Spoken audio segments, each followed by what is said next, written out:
got the X and Y friend group, or the X and Y rivals, whatever you want to call them. Callum/Serena, Shauna, and Dancing Guy plus Photo Guy.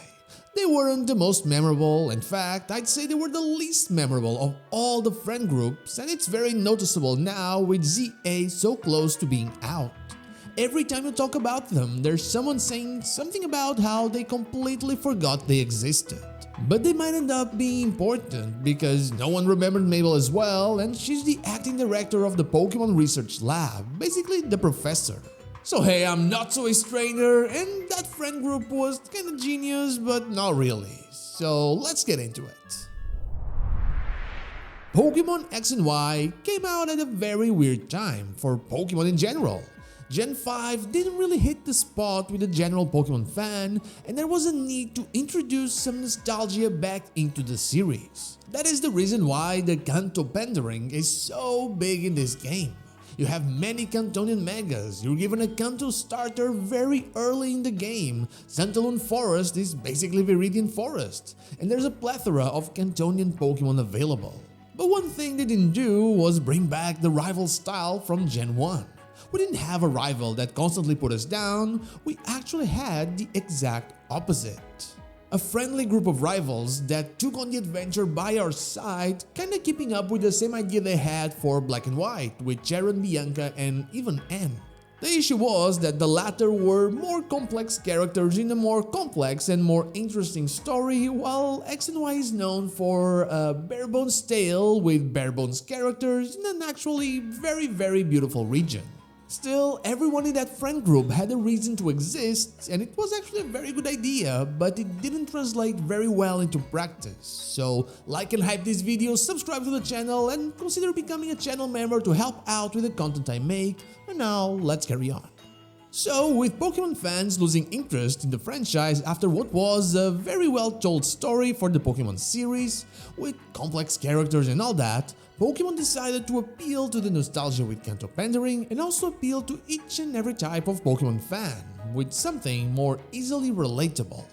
I mean, Bianca, Charon, and Anne all went through what were, in its essence, relatable journeys, but they were told in a not so in-your-face way, or at least not so in-your-face as Tierno likes to dance, so Tierno's gonna dance. In X and Y, they went straight up in your face with the characters, trying to create a box for every type of Pokemon fan and then designing a character that would represent said box. Callum and Serena are the easiest ones because they are our true rivals and they are us, the ones playing to win, the ones that are going to become champions, the ones that are going to beat the game no matter what. They are meant to represent the more competitive side of Pokemon, the one that plays for victory, the less casual Pokemon fan. It's with them, as them, and against them that we face our biggest challenges, but also earn our most glorious victories. Trevor, the photo guy, is basically the collector, since he's the one trying to finish the Pokédex before any of the other members of the friend group.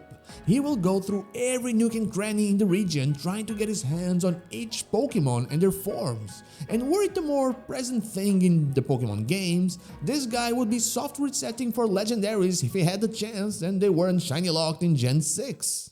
You're probably thinking that that's pretty normal. Rivals are usually meant to represent the competitive side and the collector side. They want to finish the Pokédex before the player, they want to beat the player at becoming champion. But then they added a little bit more stuff. They added Shauna and Tierno. Shauna is, honestly, meant to represent the casual fan. She lacks a specific goal in the game, which could tie her to how Bianca was, but in her case, there's really no obstacle. Because of that, she'll go with what she feels like. The casual fan will use the Pokemon they love. They'll want to know more about other people's journeys without looking to question their decisions. If they like a specific move on a Pokemon, they'll teach it and not really care if it is a good choice or not. Like me putting Hydro Pump on anything that is a water type, be it a physical or a special attacker. I'd say she is meant to represent most of the community. The ones that, like her, travel to another region every game and just enjoy their time there with the Pokemon that they truly enjoy, be it a good Pokemon or a bad Pokemon. Then comes Tierno, and Tierno is a very interesting case. He likes to dance and wants to create a dance group with his Pokemon. Tierno wants to create art with his Pokemon. And I believe that this might have been an attempt to appeal to a growing part of the community at the time. Gen 6 came at a time when online interactions were growing. Communities were becoming bigger and a lot of artists were finding platforms where they could show off their art. I know it's a bit of a stretch because we really didn't have a dancing performers doing that, but mostly digital artists. But still, in a Pokemon game, unless you want to go full on Smeargle, dancing is the easiest one to achieve. You do have dancing moves and all that. So I think that the idea behind these characters was actually a good one. An updated version of what Gen 5 tried to do, and a more grounded one. It's just that there was no juice behind any of them. They were as bland could be, and it ended up with most of us not remembering half of them, Tierno plus Trevor, remembering Callum / Serena because, well, we could play as them and we fought them most of the time, and also Serena because of the anime, and Shauna because honestly she was probably the most interesting one of the bunch, I guess, and also because of the cutscene at the Pac Palace. Still, they sucked. Genius, but not really at all. A very good idea that wasn't really well executed. Lately, Game Freak has been doing a much better job with rivals, and I really believe that this new friend group in Pokémon Legends Z-A will be a lot better than the X and Y one. But what do you think about the Gen 6 rivals? Let me know down below. Now, thank you so much for watching, and I'll see you all on the next one.